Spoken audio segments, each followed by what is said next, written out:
आज मैं कई सालों से 20-25 सालों से भटक रहा हूँ, पर आज जो गुरुदेव से मुझसे सत्संग से ज्ञान की प्राप्ति हुई है, उससे मेरे को लगता है कि मेरे अंदर जो प्यास थी, उस प्यास काफ़ी शांत हुई है। जी, मुझे आके मेरा लग रहा है शायद यही मेरी मंजिल है। जी, ऐसा मुझे कहीं आज तक नहीं लगा। और सद्गुरुदेव तो ज्ञान के भंडार है। जी, अपने जी। ज्ञान की में उन्होंने 1-2 मोती दिए हैं, 1-2 बूंद ही दी हैं, लेकिन उससे ही मैं तृप्त हो गया हूँ। जी, जी। जैसे कि आप सभी को बताना चाहूँगा कि गुरुदेव जी ने कई बार योग ध्यान साधना भी लगाई है। उनकी जीवित समाधि लगी, ब्रह्म ध्यानालीन समाधि लगी।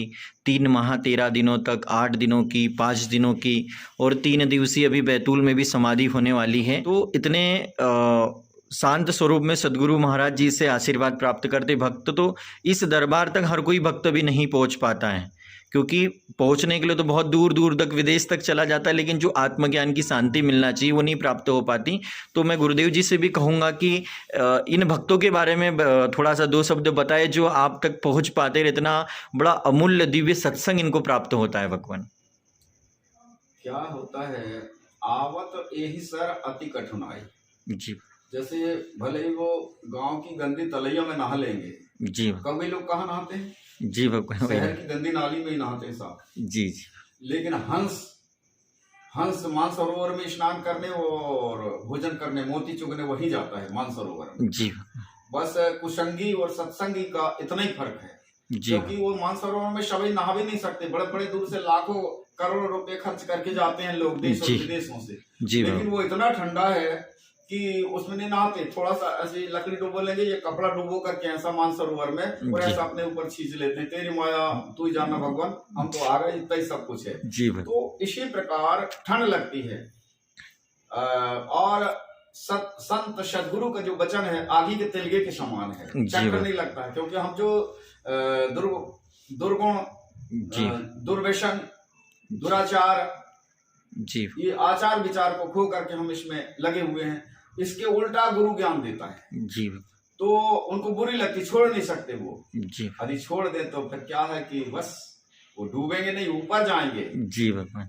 तो इसीलिए आवत यही सर अति कठिनाई, राम कृपा बिन पाई न पाई। तो राम की कृपा नहीं है, सब कुछ भी स्त्री पुत्र धन संपत्ति प्राप्त किया है, तीनों लोगों के ऐश्वर्य तुम्हारे पास में है, और भगवान की भक्ति नहीं है तो तुम्हारे पास में कुछ भी नहीं है। जी, बसन, रावण को यही हनुमान जी ने कहा था कि बसन हीन नहीं सोह सुरारी, और शव भूषण भूषित वर्णारी। जी, सब नख से लेकर के सिख तक माने आभूषणों से सुसज्जित कर दो, यदि वस्त्र नहीं तो वो शोभा नहीं देगी। जी, इसलिए हे रावण, तो चारों चरण से भरपूर तो है, लेकिन राम नाम बिन गिरा न सोहा। राम नाम के बिना तेरी वाणी शोभा नहीं देती, इसलिए तू नंगा का नंगा तो आया है और नंगा ही जाएगा। समझ ले कि तेरी क्या गति होने वाली है। इसलिए यदि तू, अंगद जी ने भी कहा था कि सीता माता को वापस करके राम के शरण में हो जा, हनुमान जी ने भी रावण को यही कहा था। तो ईश्वर कृपा होवे तभी सदगुरु कृपा जब होए है। ईश्वर की कृपा होती है जब सदगुरु की कृपा होती है, और सदगुरु के यम नियम आसन प्राणायाम प्रत्याहार धारणा ध्यान समाधि के लक्ष्य में ला करके उसके मन के मैल को धो करके पवित्र करा देते हैं। जब मन पवित्र हो जाता है तो रामायण में भी कहा है और हमारे संतों ने भी कहा है, निर्मल मन जन सोई मोहि पावा, और मोह कपट छल छिद्र न भावा। निर्मल होता है मन जिसका, बस वही तो मुझे उभाता है। छल क्षुद्र कपट करने वाला खुद ही मुझसे शर्माता है। मुझसे मिलने में शर्म लगती है उसको। जी, तो कबीरदास जी कहते हैं, कबीरा मन निर्मल भय। तुम निर्मल मन भर बनाओ, अब तन को नहीं, मन को। तब मन को निर्मल बना लिए तो फिर भगवान को ढूंढने की जरूरत नहीं पड़ेगी, भगवान तुमको ढूंढते खुद ही आ जाएंगे। सकल मुनि के आश्रम में जाए जाए सुख दिन, कबीरा मन निर्मल भया जैसे गंगा नीर, पाछे पाछे हरि फिरे कहत कबीर। शिव सच्चिदानंद भगवान की जय। जितने भी योग यज्ञ जप और तप है जिस मन को निर्मल बनाने के लिए हैं, और इस मन जब निर्मल हो जाता है तो भगवान की भक्ति प्राप्त हो जाती है, और भगवान की भक्ति प्राप्त हो गई तो फिर कुछ करने की जरूरत नहीं, सब कुछ मिल गया।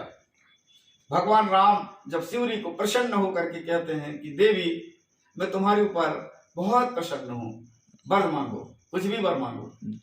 वो हाथ जोड़ करके कहती है, या त्वाम साक्षात प्रपश्यामि नीच वंश भवाप्यहम तथापि याचे भगवं स्वयि भक्तिर गढ़ामम।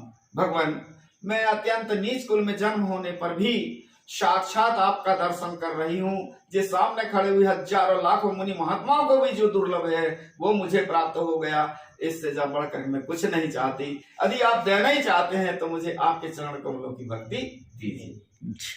योग सर्वंग जी ने भी यही जीवन में किया था कि योग यज्ञ जप तप व्रत कीना और प्रभु ही समर्प भक्ति वर लीना।